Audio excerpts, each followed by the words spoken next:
सोलापूर शहरातील विजापूर नाका हद्दीत सुरू असलेला अनधिकृत कल्याण मुंबई मटका जुगार व्यवसायाने आता गंभीर स्वरूप धारण केल्याची चर्चा शहरभर रंगू लागली आहे। विशेष म्हणजे विजापूर नाका हद्दीत अनेक गल्ली बोर्ड, पानटपऱ्या, छोटे दुकाने आणि चौकामध्ये खुल्या मटका पावत्या लिहिले जात असल्याचे स्थानिक नागरिक सांगत आहे।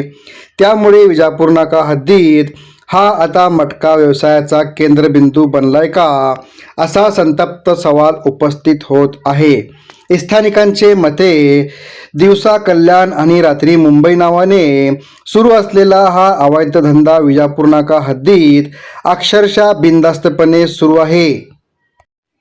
काही ठिकाणी एजंट दिवसाढहाळे आकडे घेत असल्याचे आरोप होत असून लाल, पिवळ्या आणि सफेद रंगाच्या पावत्यावर मोठ्या प्रमाणात व्यवहार सुरू असल्याचे बोलले जात आहे। विशेष बाब म्हणजे विजापूर नाका पोलीस ठाण्याच्या हद्दीत एवढ्या मोठ्या प्रमाणावर हा व्यवसाय सुरू असताना प्रशासनाला याची माहिती नाही का, की सर्व काही माहिती असूनही जाणीवपूर्वक दुर्लक्ष केले जात आहे, असा गंभीर प्रश्न नागरिक उपस्थित करत आहे। परिसरातील नागरिकांचे म्हणणे आहे की जर सामान्य माणसाला हा व्यवसाय सहज दिसत असेल तर संबंधित यंत्रणेच्या नजरेतून तो कसा सुटू शकतो।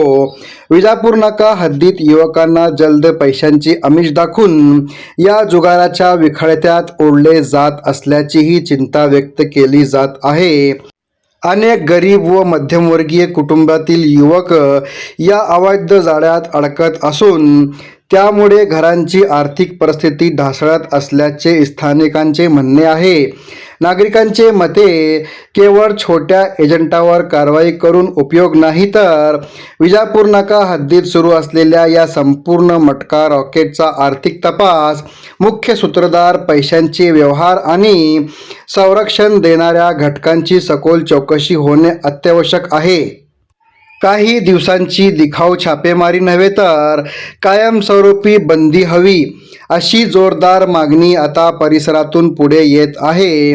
जर प्रशासनाने याकडे गांभीर्याने लक्ष दिले नाही तर उद्या विजापूर नाका हद्दीत हा अवैध व्यवसाय आणखी वाढेल आणि युवकांचे भविष्य अंधारात जाईल।